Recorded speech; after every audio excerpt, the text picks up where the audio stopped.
Hey, and welcome back to the channel. In today's video, I just want to do a brief follow-up to a video that I did, a previous video on the this lawn and the problems that I have. Let me show you what I've used so far that I got from the big box store. I mean, I don't expect it to do much because I was pretty much too late, but this is what I picked up, some Scott's Grubs EX from the big box store.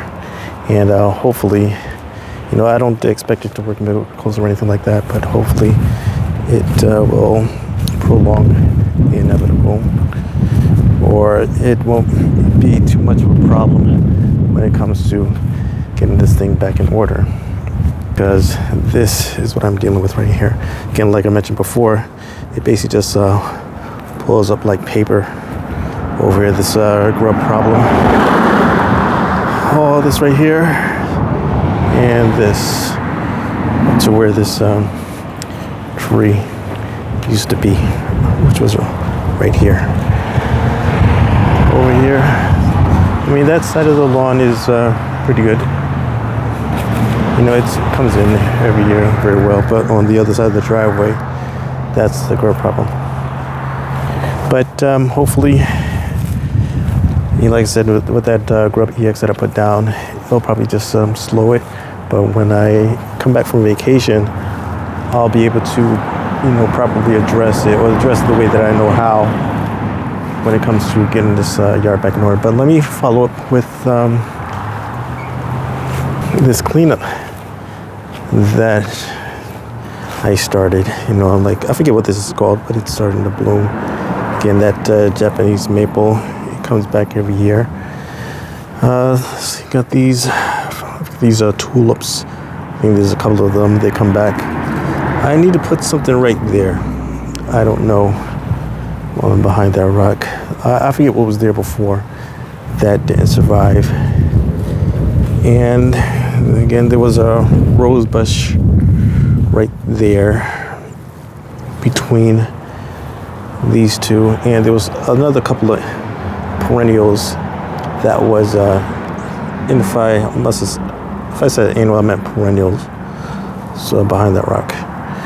But there was the rose bush was a perennial. There was two other perennials that were here that didn't make it.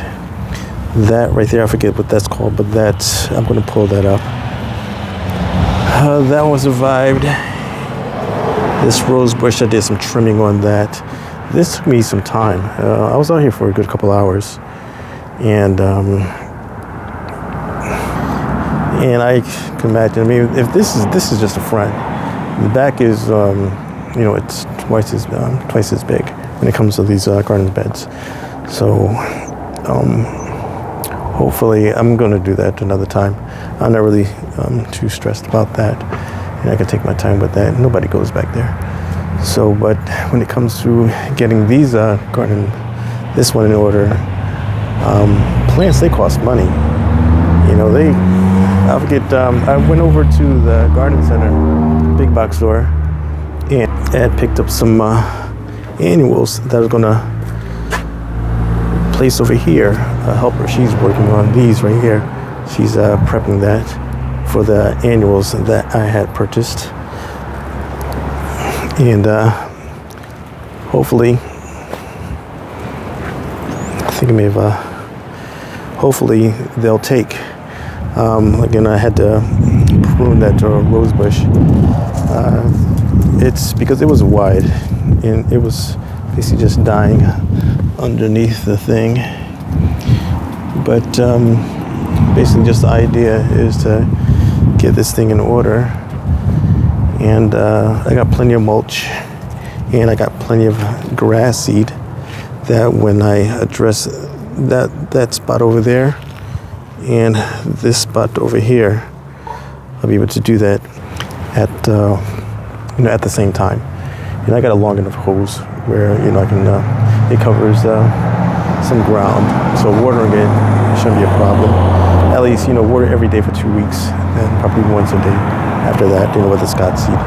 And I use Milorganite, so hopefully it'll green up. But I expect it to be a challenge because I didn't expect it to be this bad. You know, when I had was basically neglecting it. And I forgot to show you this of the house right here. There was no grass on this side of the house for so many years. But because I had these trees cut down, I don't know if you may remember that, those videos. Now it's allowing much more sunlight. And hopefully, you know, I'll be able to have some green on all four sides of the house, which is ideal. And, you know, let me show you this dogwood. I forgot to show you the dogwood. This dogwood tree right here. This street where I live, it's basically lined with dogwood trees.